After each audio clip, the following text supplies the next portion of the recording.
Hey, it's Clay, and this will be a video chart on ticker symbol PACV. We will take a look at the 30-minute time frame. Real quick, what do I mean by 30-minute in case maybe you're new to charts?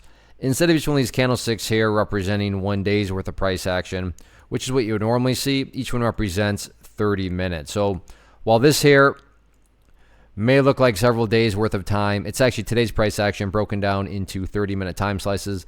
I like to do this time frame, and it's a good job of telling the quote-unquote story of the price, and then makes mapping out where levels of support and resistance a bit easier to see. I have no idea why I chose yellow. Very hard to see. But anyways, after today's price movement, certainly updates need to be implemented here. Nice volume, nice price action. So first I'm going to do here is just a little house cleaning. Go ahead and get rid of that line right there. Sure, that level pertains, not relevant anymore though. And from a presentation point of view, I don't want to risk causing clutter and confusion because there's lines everywhere. So let's try to keep this as clean as possible going forward. First update though that does need to be made comes about based on a foundational rule in charting, which states when levels of resistance are broken and closed above, you want to see them act as support. So 0055, now the newest area of support, what I would call the ideal area. I mean, if you say, Clay, what would make this chart look the absolute best going forward? Certainly if the price can stay up above that area. With that being said, don't get me wrong, it's not like if the price falls below that area, then that implies the entire chart's destroyed or ruined or anything like that. But yeah, if the price could manage to stay up above that level, that would definitely be a massive sign of power going forward.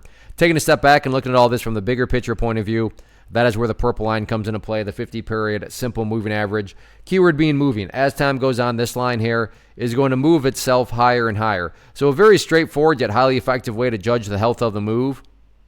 That right there I am defining as the move. Just watch that purple line. As long as the price stays above that line, as the line itself moves higher and higher, then the bulls are in full health, the bulls are in full control. However you must visualize that, that is what is being represented. Again, yeah, staying above 0055 would be great, but from the grand scheme of it all, as long as the price is above that purple line, the bulls 100% own the chart. As far as levels of resistance are concerned, I'm going to go ahead and adjust this area of resistance up to 007. And one note there, yes, I just changed the resistance, but the question becomes, well, what direction did the resistance change?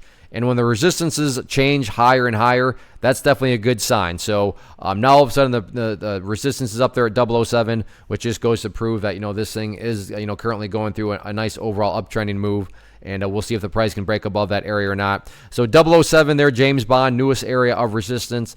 0055, ideal level of support, and then the overarching level of support down there with that purple line. But the chart remains strong and volume remains strong.